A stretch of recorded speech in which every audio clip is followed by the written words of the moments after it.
ओम शांति।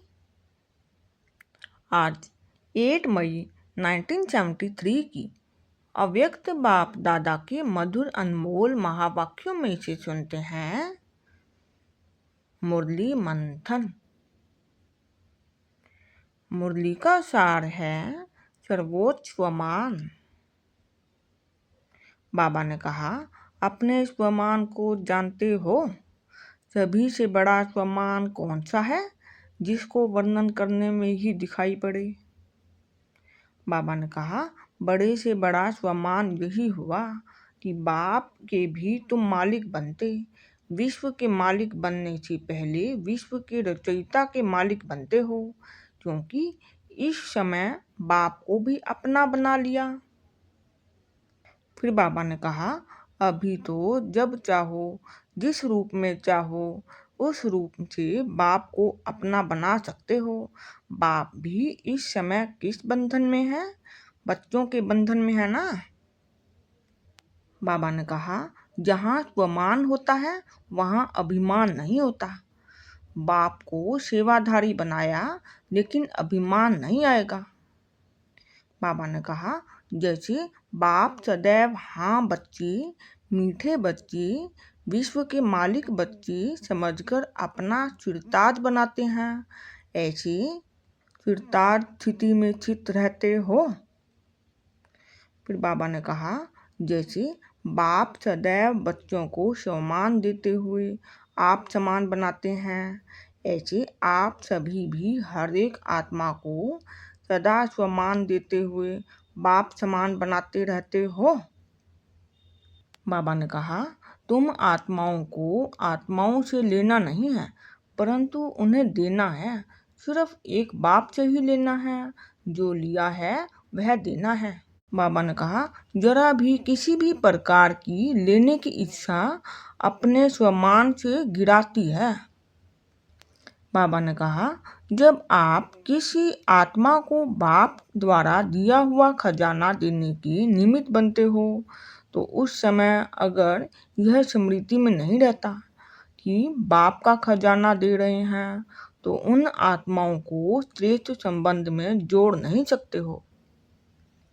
बाबा ने कहा, जितना बुद्धि में श्रेष्ठ स्वमानों का नशा होगा, उतना ही कर्म में नम्रता रहेगी, नैनों में सदैव नम्रता होगी। इसलिए इस नशे में कभी नुकसान नहीं होता। बाबा ने कहा, जब अपने इस स्वमान के नशे में रहते हो कि हम विश्व के रचयिता के भी मालिक हैं, तो ऐसे नशे में रहने वाले का कर्तव्य क्या होगा? विश्व कल्याण करना। विश्व का कल्याण नम्रता के बिना हो नहीं सकता। बाप को अपना तब बनाया जब बाप भी नम्रता से बच्चों का सेवाधारी बना, ऐसे ही फॉलो फादर। बाबा ने कहा, हर समय यह चेक करो कि बाप से कितने खजाने मिले हैं, कितने खजाने के मालिक हो। बाबा ने कहा, सबसे बड़े से बड़ा खजाना तो बाप मिला। सबसे पहले नंबर का खजाना तो यही है ना। जब बाप मिल गया अर्थात सब कुछ मिल गया, और क्या मिला वह भी साथ साथ वर्णन करो। ज्ञान भी है और अष्ट शक्तियाँ भी हैं। एक एक शक्ति को अलग अलग वर्णन करो, तो अलग अलग शक्ति भी खजाने के रूप में है। बाबा ने कहा, जो बाप के गुण वर्णन करते हो, वह गुण भी खजाने के रूप में वर्णन कर सकते हो।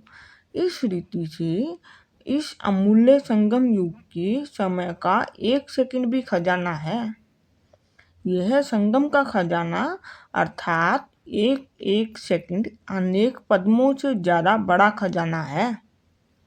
फिर बाबा ने कहा, अगर अनेक पद्म इकट्ठे करो और संगम युग का 1 सेकंड दूसरी तरफ रखो, तो भी श्रेष्ठ संगम का ही 1 सेकंड गिना जाएगा। बाबा ने कहा, अब इसने सभी खजाने चेक करो कि हम इन खजानों को अपने अंदर कितना धारण कर चुके हैं। किसी भी खजाने से अधूरे तो नहीं रह गए हैं। लेकिन अगर अधूरा रहा तो चंद्रवंशी हो गए, सूर्यवंशी नहीं हुए। बाबा ने कहा, इन सभी खजानों को चेक करना और साथ साथ यह भी चेक करो कि जो भी खजाने मिले हैं उनके महादानी बने हैं। बाबा ने कहा, महादानी जो होते हैं वह अपना भी दूसरों को भी दे देते हैं, लेकिन फिर भी भिखारी नहीं बनते, क्योंकि जो देते हैं उनके पास ऑटोमेटिकली बढ़ता है। बाबा ने कहा, तो यह भी देखो कि पवित्रता का खजाना कहाँ तक अनेक आत्माओं को दे दिया है। अतीन्द्रिय सुख का खजाना भी देखना है कि ज्यादा अपने प्रति लगाते हो या विश्व की सेवा अर्थ लगाते हो। फिर बाबा ने कहा, अगर अभी तक भी सर्व खजानों को अपने प्रति ही प्रयोग करते रहेंगे तो दूसरों के लिए वरदानी महादानी कब बनेंगे।